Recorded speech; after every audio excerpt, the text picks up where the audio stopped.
Really nice to be with you all here. I have not visited this church before. Now, I've known Pastor Ray, whom the Lord used to start the church for many years. In fact, he was a student of mine at Northland back in 1997, I think. Yeah, I'm that old. So some of you are like, yeah, I know you're that old. Others of you are like, really, you're that old? Kind of works that way when you get in that middle. But known Pastor Ray, I prayed for your church a long time ago. We were praying when the church got started, and so it's really a pleasure to be able to join with you here today. I have known your pastor now, Pastor Josh, since when was the time when you were there? In the 98 to about 2002? 2004 was when I finished my grad work. So. Okay, so for 6 years. So anyway, I've known the Jazowski family for a while, and it really is a pleasure to be here and to be able to get to know you today. So my wife is not able to be with me today. When I left my multi-million-dollar salary as a pastor, ha ha ha, right? That was back in May of this year. We went from, the normal salary to zilch. And so, our bills continued. So she got a job at a nursing home that is literally basically on our block. We can see it from the back of our house, new one, very nice place. And so she has to work sometimes on Sunday. This was one of the Sundays she had to work, so I couldn't bring her here today. I was down at Union Grove Baptist Church south of Milwaukee yesterday for a men's breakfast, so she was with me then, but couldn't work it out today. But you can see her here. So we have a little bit of background, just real quick. So we have 4 kids. We have 3 boys, and then, as I told, I think one of the Jazowskis, we went pink at the end. So our oldest is 24. He's married, graduated from Bob Jones University, and his wife, he's married, 2 years ago, is almost done with her college. In fact, she graduates this next month in December. So we're really hoping they move back to Wisconsin. We'll see what happens. They love it down south where they are, but all the family, her family too, she's from Cascade, Wisconsin. So it'd be good. We hope they'll be back. We'll see. And then our second oldest son, his name's Drew. He's at Faith Baptist Bible College in Ankeny, Iowa. He's studying for ministry. And he'll go on to seminary, probably be a pastor for a while, but he's thinking maybe missions, potentially, later, longer term. Then our third son, his name is Tony, and he works at Johnsonville. He's 19, the Brought Company. And so he's engaged to be married in, May, I think 17th this coming year. And then our daughter, her name's Beth, she's 16, junior in high school, and hard to know for sure what she'll do. She was thinking about being a medical doctor or thinking about cutting hair. So I don't know, it's one of those where, we'll see what happens. I doubt she'll do the medical doctor because we've talked about how hard that would be to do that plus a family. So anyway, enough of that. Let's talk about what the Lord has called us to do. So for 17 years, I served at Northland Baptist Bible College. So I taught there, and then I was the dean of the School of Biblical Studies there. So I was an administrator there for 12 of those years. So got experience in the classroom as well as kind of the behind the scenes in the room with the long table and the chairs and meetings and discussions and decision making and all of that. During those 17 years, the desire to be a pastor was always there. And so I was able to serve 2 different small churches during that 10-year window as a pastor. So I got 10 years of pastoral experience then. And then the last 5 years that Maria and I and our kids were at Northland, could I call it an itch? The itch to leave the lectern as a college teacher and move to the pulpit as a full-time pastor, kept getting a little stronger. So year 5, year 4, year 3, 2, and then the last year, it was just so evident to us that God was moving us, wanting us to move into the pastorate, but, where should we go? And so, I'd usually get about one phone call maybe per year, something like that, from a church that would be asking, hey, would you be interested in being a pastor? And I would, typically talk with them and pray a little bit, and, the answer would be no, until that last year, and we had a number of different possibilities, but only one possibility in the state of Wisconsin. And why was it important for us, we felt, to stay in our state? Well, it wasn't just because we, love Wisconsin and all our kids were born in Green Bay hospitals and are Packer fans and all that. That had really nothing to do with it. The reason was my dad. So my dad had late-stage MS. He lived in our house for 16 and a half years. So we took care of him, and he was on the Wisconsin Badger Care program. If we would have left the state, we would have had to have left him here and then move. We were willing to leave him if it were the Lord's will, but at the same time, we kind of felt like that would be abandonment. So we ended up in Sheboygan, Wisconsin. So I'm actually a resident. We're residents of Sheboygan Falls. Truthfully, I don't know where we live because our address is Sheboygan Falls. Our school system is Howard's Grove, but I pay taxes to the township of Herman, so I don't know where I live. Somewhere in our state. Anyway, what the Lord has called us to do is to serve with a mission board called Pacific Rim Missions International. So Pacific Rim Missions, our president is a man named Mark Kittrell. So he's a fairly well-known guy. I've known him since my college years. So I've known him for about 30 years. One of my former students called me out of the blue. Do you know Tim Valiente? Yes. Okay. So Tim, Sarah Muth. Yes. All right, that's his wife, Sarah Valiente. So Tim, about 6 years ago, called me out of the blue. And he said, kind of Kurt, keeping me up to date on what they were doing because I already knew that they were serving with Pacific Rim Missions. But he, after, the brief bit of small talk, he said, we are about ready to start a seminary, the first that Pacific Rim Missions has ever had, on the island of Negros in the Philippines. And he said, I've done teaching, but I've never been an administrator. Mark's not been a college or seminary administrator. So what we need is someone who has knowledge in that area to help us write the curriculum for our seminary. So what classes should we offer, in what order, and and so forth. And so he asked, would you be willing to help us? Well, it's like throwing a slab of steak to a dog, right? I'm like, all right, yeah, let's do it. I'm all in. So spent quite a bit of time over 2-3 week period, had a 3-way phone call with Mark and Tim and explained to them, I'd already sent them some materials, but explained to them kind of the big picture. They loved it, hardly made any changes, and adopted that. Now that was 6 years ago, more than 6 years ago. So what happens to a pastor when he starts helping a particular location in missions? Just a little piece of your heart kind of goes there. And you're praying now for them, and you mention them to the church periodically, and so forth. And so that little snowball at the top of the mountain kind of as it's rolling down gets bigger and bigger. And so now fast forward 4 years later, so 2 years ago, and Mark's like, Kurt, we've gone from just the one seminary, as to now 6 different seminary locations in 3 different countries. And now it's actually 7. 2 years ago it was 6.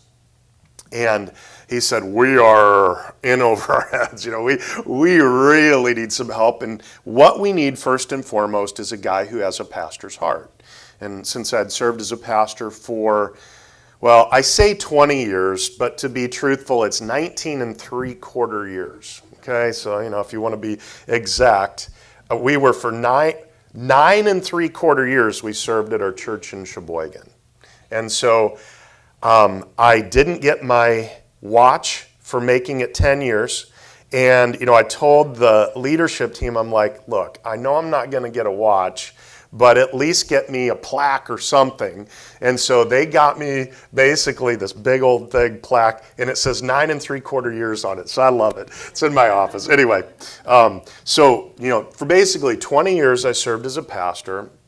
They needed a man with a pastor's heart. They also needed somebody who had experience teaching, which I did for 17, as I've already mentioned. And then they also needed that administrative piece.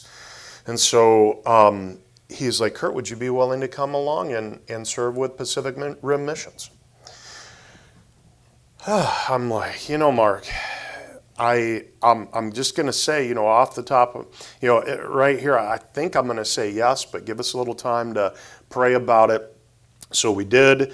We decided that was the Lord's will. That was 2 years ago. We told the leadership of our church in January, almost now 2 years ago. They began to pray with us. Then we told the whole church in July of last year, that we were going to be leaving, and we said, we will give you an entire year to find someone to replace us. And so it actually took almost that whole year to find the right guy, but they were able to. He took over in May, and so we started serving with Pacific Rim Missions then in June of this year. So we've been on the road raising support since June. Now, let me ask a question for you. And this is rhetorical. You don't have to respond, but I want you to think about this. So 4 of our seminary locations are on the 4th largest island out of 7,000 plus islands in the Philippines. It's called Negros Island. It's about a 9-hour drive from tip to tip, north to south. So here's the question. What would you guess is the greatest need in terms of missions on Negros Island in the Philippines? So when I've asked that question and had responses, it's pretty common to have a response that goes something like this. Well, it's Philippines, foreign country. Probably the biggest need is church planting. Surely they need, American missionaries to go there and plant churches. So that's the most common response. So now let me tell you what it's actually like on Negros Island.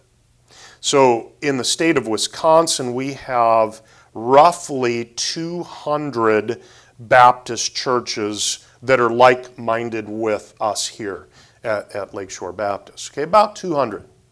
There might be more than that, but that's about a rough estimate.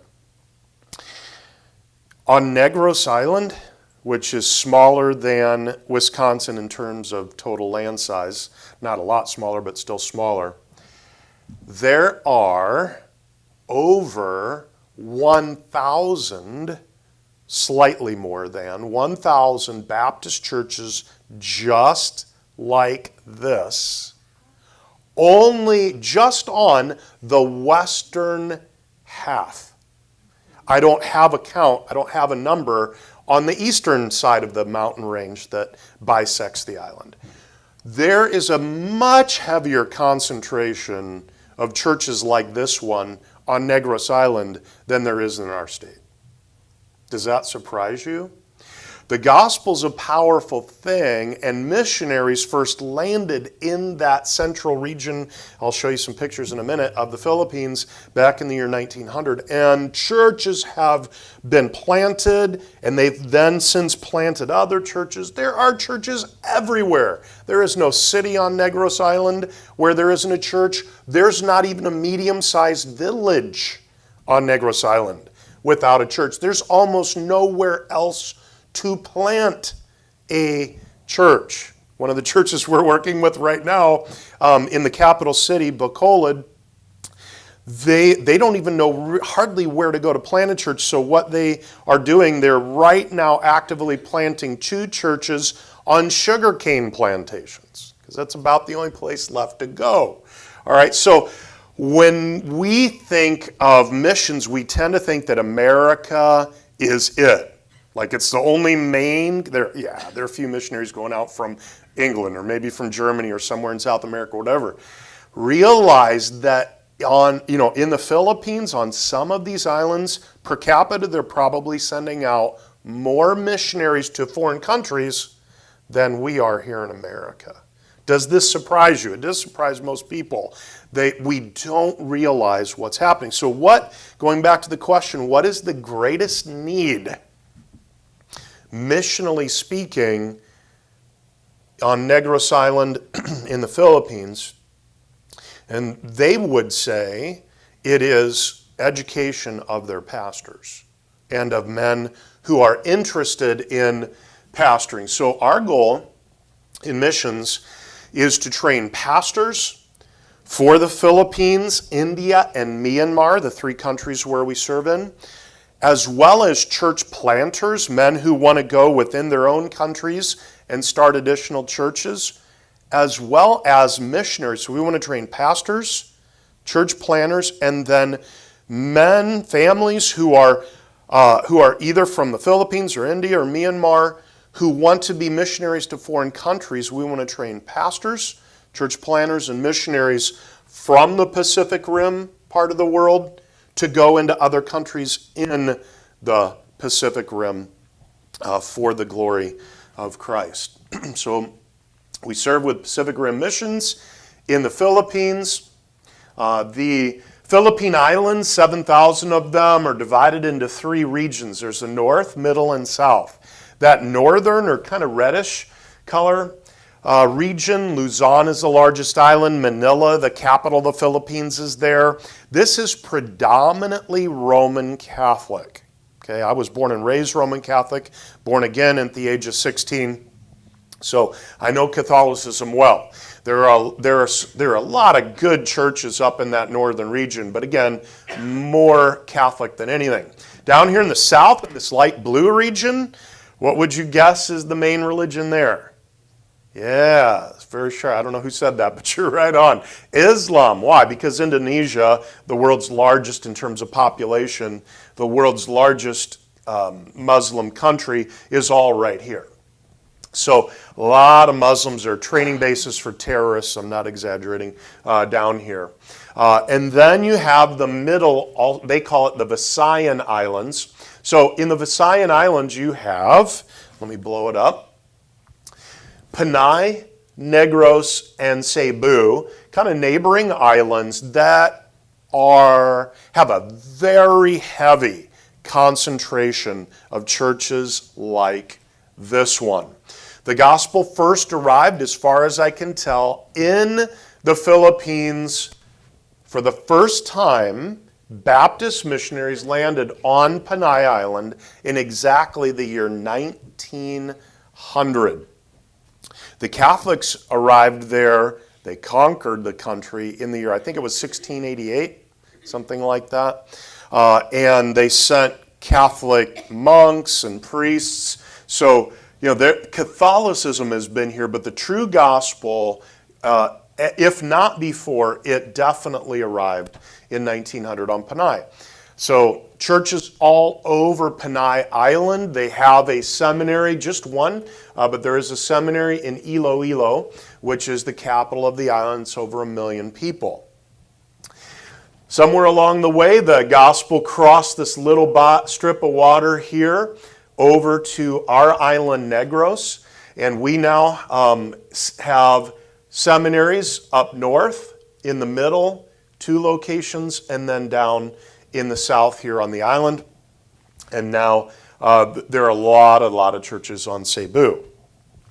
As you move further out from the center of the Philippines, these 3 islands, the amount of churches drastically reduces to the point where when you are on Leyte or Samar, I mean, you remember Douglas MacArthur, World War II, I shall return. He returned to Tacloban. There are over 30 Baptist churches there. None of them are over 50 years old. But there are over 30 Baptist churches there right now, strongly encouraging us to start a seminary location there. Church planting is desperately needed on these 2 islands. Bohol, all of these other islands, there's a big need for church planting. But on these 3, lots of good churches. So what are we doing? We are training men from Negros Island in Pulupandan. So this is in the middle western side of Negros Island. There is a wonderful facility here. It was a Christian camp for something like 50 plus years.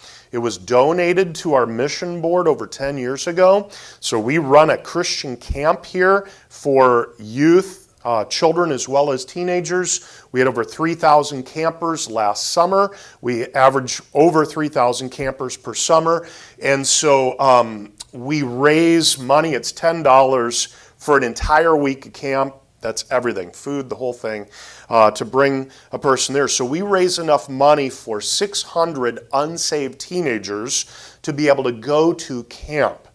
So for $6,000, we're able to scholarship a lot of young people, and the youth groups in the churches we work with invite unsaved friends from their communities who go there, and there were over 300, I think there were 311 professions of faith of young people at our camp this summer.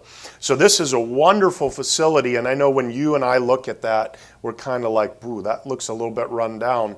Actually, if you just walk literally next door, and I've been in this area, you just walk right down that street, almost every other house is made of bamboo. So when they see, a cement building, they're like, wow, they're rich. These are, this is not for us. It's all, kind of moldy and that kind of stuff. But to them, this is, high society, big living. So we have not just the camp there, but our seminary is housed there as well.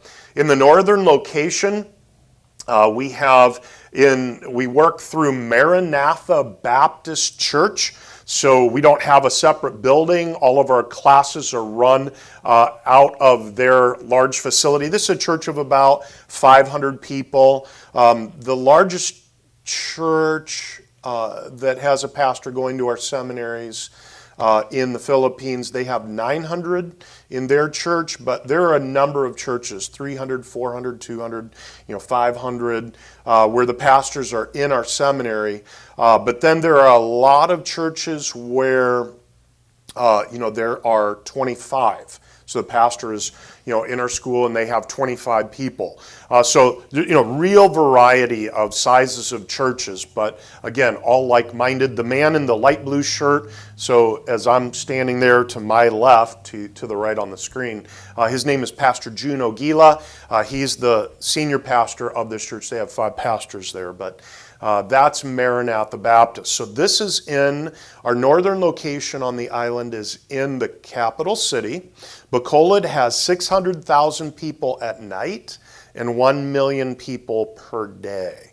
There are over 250 churches with the same doctrine and practice as this one, just in the capital. Milwaukee, I don't even think there are 40 churches in Milwaukee. Maybe, but I doubt it, that have the same, faith practice. There are 250. You say, wow, did they have a lot of church splits? No, it's not like that. almost, 80% of people live in a bamboo house, might have a concrete floor, they don't have electricity, and they don't have running water. They don't own a car, they don't own a motorcycle, and this is a big city. I mean, it's sprawling, it's a massive place. So you can't just get from where you live to maybe, say, this church. Most people couldn't make it to this church but a couple of times a year, because it's, even if they live in the capital, it's too far. The only way that you can get from point A to point B is to hop on a three-wheeled motorcycle, basically a sidecar. It has a little roof on it to protect from sun and weather. And so it's actually common to see a husband and wife and maybe 5 kids kind of piled onto one of these three-wheeled motorcycles, and it costs 1 Philippine peso per person to get on that. And then this taxi will take them from where they get on so many blocks, and then that taxi driver literally by law has to stop because that's the end of his territory. And if he goes past that line, he'll lose his license. And the other taxi drivers would tell on him. Okay, so he can only go so far, and then they have to get off and then get on another three-wheeled motorcycle and get off and then get on. So it might be 5 different rides to get from where they live to, let's say, Maranatha Baptist Church. 1 Philippine peso per person. If you have 5 kids, that's 7 pesos per ride. That might be 35 pesos just to get to church one way. 70 pesos, the average man who works full-time, long days gets $5, the equivalent of $5. And believe me, it's cheaper to live here, but it's not that much cheaper than living here. How do they even survive? It's a good question. I don't really know. But that's why there are so many churches. So church planting has occurred all throughout this city. So picture, with one of the classes, and then down in the southern part of the same island, Hinobaan is how it's pronounced. There's a pastor named Marjun Decatoria who is just a wonderful brother, a leading pastor among pastors.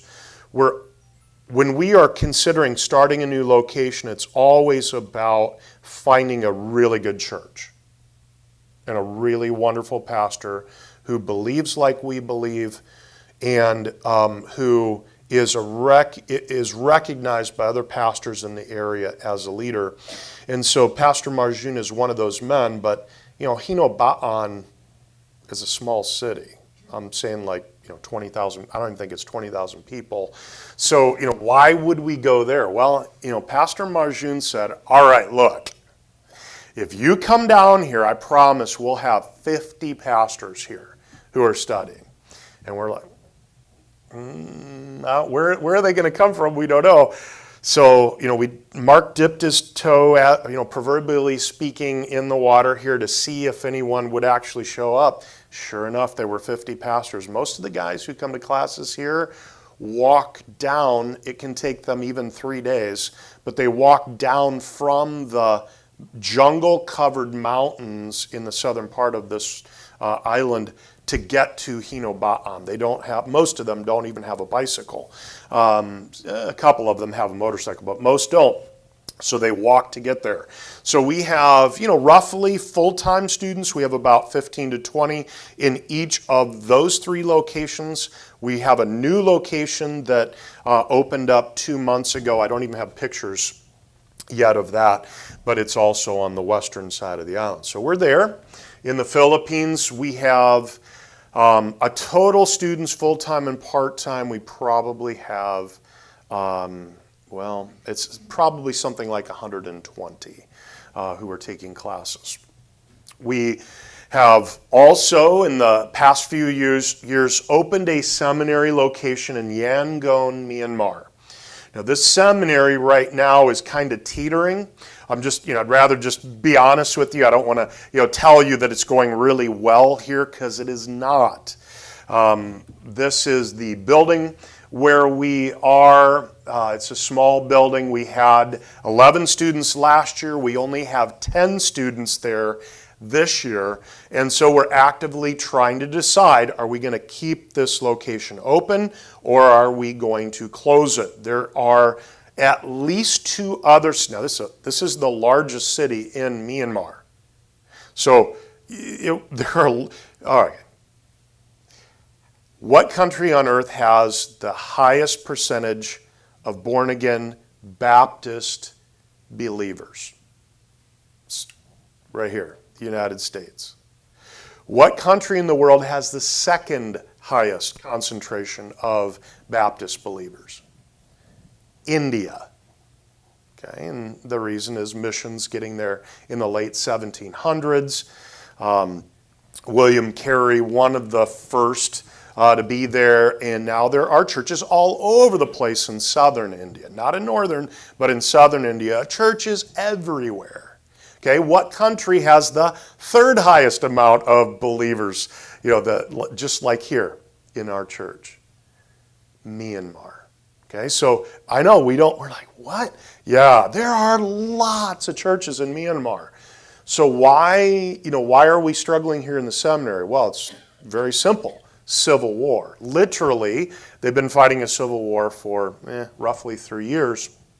And the rebel armies had not been in Yangon, but not even 12 months ago they announced we may attack into Yangon, and they've kind of been on the periphery. It's just so ugly. We have students from the rebel areas. We have students from the national area. There was a coup of the government. Anyway, let's not go into it. But brothers, uncles, friends are fighting each other. Dads having to fight their sons. Our students they usually don't even leave the perimeter of our little building here. Because if they are seen by one of the patrols, military patrols in the city, based on their age, because all of the students here are younger, they're liable to just be grabbed off the street. They'll be driven to the military base. They'll be given camo, a gun, and they are in the Army. One of our students last year literally walked, he got bused for a little bit, but walked from Yangon to one of our locations in India so that he could study there, because he was almost certainly going to be drafted into the Army. And he's from a tribal area, but he was going to have to fight for the Nationals. It's like, ugly. So I don't know what we'll do here. Maybe this school will be here in a couple years, perhaps not. And then we have finally Dimapur, India, and then Siliguri, I'll show you in a minute. So India, from about here south, is heavily Christian. That's Christian in quotes. Not everybody who would claim that title is born again, but there are a lot of born again believers down here. The amount of seminaries and Bible colleges, healthy, good schools that are south of this line is so many. I don't even know all of them. I keep hearing about new ones. But Dr. Chelly, 400 just in their undergrad, and I think a couple hundred in their graduate school, Bangalore. Dr. Cherian, over 200 in their college, and I don't know about their grad school. Dr. Nair, G.S. Nair, Dr. Sam Day, and that's just the beginning of the list. So is there a need to start another school, down here? Well, I would say there probably is, but it's not nearly the need that it exists and existed and still, I think, exists over here. So, north of this line, it's almost all Hindu. Used to be a mixture of Hindu and Muslim, but when the British pulled out in 1947, they forced all the Muslims to go over to Pakistan, and they forced all the Hindus from Pakistan to move to India. You can look it up online. You'll see pictures of millions of people with carts walking either west or east, depending on their religion. But this is almost all Hindu. They are not very friendly toward Christianity, and a lot of the persecution you see in India is taking place up there, not down here. And then you have this little squirt of land and then this piece of India that most people don't even know exists. So we are working in Naga land with two tribes. The Ao tribe, spelled A-O, and the Naga tribe. Our national director is Dr. Tia Longcoomer. So he's a pastor of a church, and then he's the director of our seminary. It's called Haven of Hope Seminary. This is we rent this, but this is our dormitory and classrooms. We can handle a maximum of 80 students here. So our school is not even 3 years old. We have juniors, sophomores, and freshmen, no seniors yet, but next year we'll have seniors who will graduate, and when they do, then we'll open a seminary there. So we have, there actually are not 60 students. We can handle 20 students per year, but we have some attrition. So maybe there are about 50 students right now, juniors, sophomores, and freshmen here at the college. Dr. Tia, by the way, was involved in a translation of the Bible for the Naga language. So 600,000 people in the Naga tribe, and they had no Bible in their language, not even a New Testament. And so we were able to, after they finished the translation 2 years ago, raise the funds. And in October, last month, that Bible finally got printed and is right now 3,000 copies are being distributed to pastors in the Naga tribe. So Naga and Ao tribes, all of our classes here and all of our classes in the Philippines are taught in English. In Myanmar, it's taught in Burmese, but in English there. And the reason is very simple. In India, how many languages are there? Over 600. And almost no one knows more than about, most people know 2 or 3 languages. They don't know each other's tribal languages. They almost all know English. So English is the preferred language in India. Same deal in Philippines. How many languages? Over 200. So when I say salamat gid, very common, it just means, thank you very much. So, salamat gid, I say that on Negros Island, they know it. I said that to my taxi driver in Manila, and he looked at me like I was like, what? What are you saying? What? I'm like, oh yeah, duh. You don't know that language because this is a different tribal language up there. So again, English is the preferred language in the Philippines. Makes my life as a missionary a lot better. I don't have to learn a whole bunch of languages. So we have English as the main language here in this seminary as well. And then lastly, and then I'll take some questions, but we are in Siliguri, India. So Siliguri is a small city, about fewer than 50,000 people right here. And I know, when you're from Kiwani, 50,000, that's big. I'm from, the Sheboygan area. We have 49,000 in Sheboygan. But in India, 50,000 is, there's over 1 billion people in this country. So 50,000 is podunk, right? So anyway, Siliguri's right here. You can see how close it is to Nepal, Bhutan, and Bangladesh. Here is a picture of our students. We do not have a building, so classes are out in the open air. If it's raining, you can go inside this little hut. But our director is the man in the light green shirt. We have 14 students, including him here at the seminary. 13 of them are either from India and plan to be church planters in Nepal or Bhutan, or they are already pastors in Nepal or Bhutan. So translate that. Well, if you share the gospel in Nepal, now you can be a Christian. It's not against the law to be a Christian, but if you proselytize in Nepal, you can be arrested if you're turned in and face a fine in addition to imprisonment that is much higher than you'll ever be able to pay, even in your entire lifetime. Okay, so it's serious. And when you think Nepal, be thinking Mount Everest, K2, I think, 7 of the world's 10 highest mountains are in that country. So these are rugged places. Everybody's on the slope of a mountain somewhere or down deep in a valley.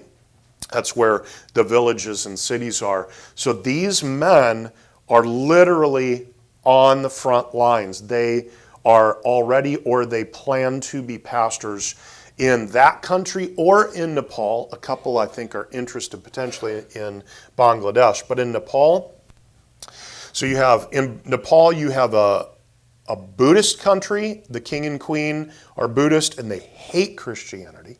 If they sniff it out, then they'll try to end it. They'll try to stomp it. But if in Nepal, it's predominantly a Hindu country, and again, you can be Christian, but very difficult to start a church. You and I would have near impossibility simply because we have a U.S. passport. U.S. passport is your enemy in countries like Nepal, Bhutan, Laos, Vietnam.